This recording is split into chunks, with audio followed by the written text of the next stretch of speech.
حضرت عزیر میگوید روز با یکی از دیه ها گذر میکرد، با یک کشلاقی میگذشت، بالای خر سوار بود.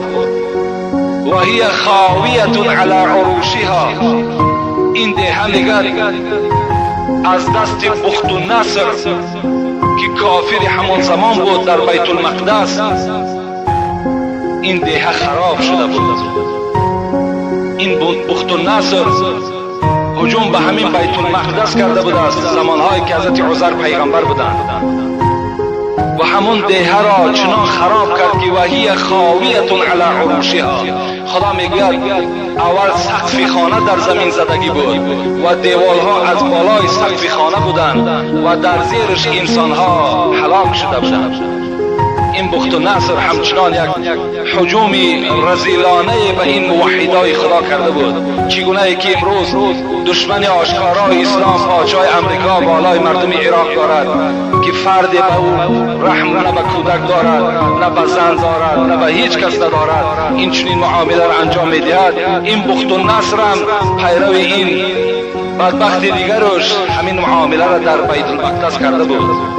حضرت عزیر وقتی میگد گذر کرد از این کشلاق، قال ان یوحی هذه الله بعد موتها، این حضرت دیگه شک نآورد، شبهه نآورد، بلکه بعید شمارید، دور شمارید که خدایا این دیه را کی تو آباد میکنی و این مرده ها را چگونه تو زنده میگردانی، در حالتی که سقف خانه در بالا، دیوال های خانه در بالا اینها چپه شده است. وقتی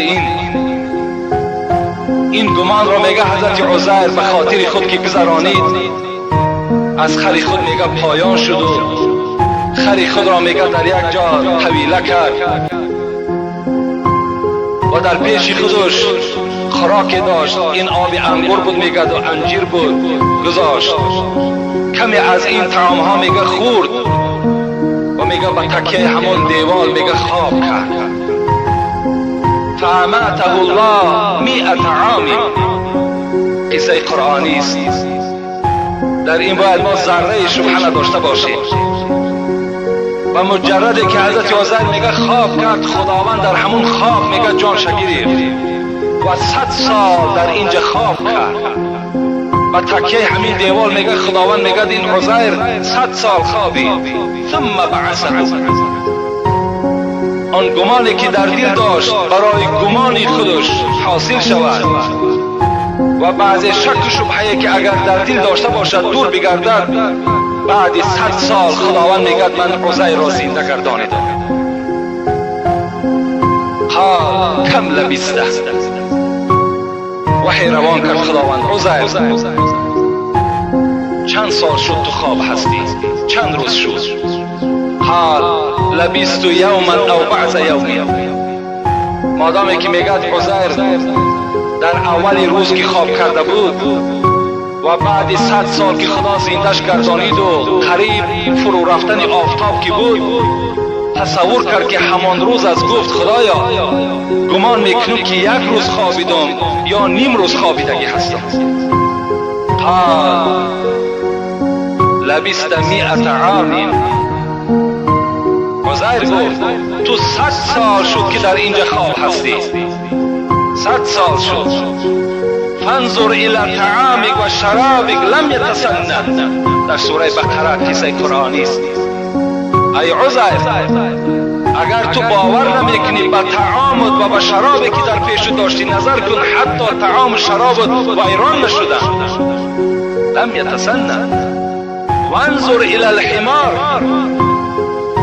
لنجعلك آیة للناس، نظر بر خرت کن، اون خری که تو طویلش کرده بودی احوال او را ببین.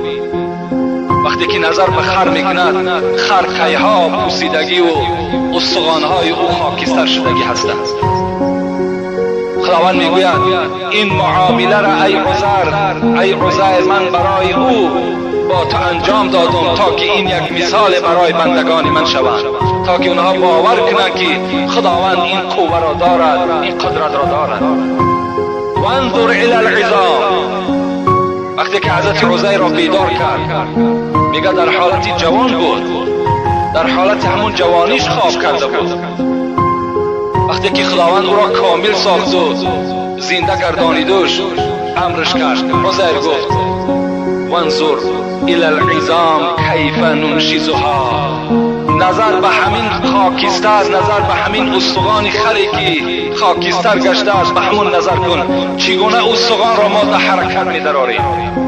حضرت عزیر چشم‌های خود گشاده و نگاه به همون استخوان‌ها می‌کرد و ناگاه میگه استخوان‌ها در حرکت در آمدند و هر یک رگ و پیوند آمده به خودش پیوست میشد. ثم نکسوها لحما، خدا میگوید وقتی که استخوان‌ها درست شد میگه بالای این استخوان‌ها دا میگه ما گوشت چکار کردیم، گوشت را هم کشیدیم. فلما تبین له، وقتی که این خر مکمل شد از جای خود خیست و هنگس کرد.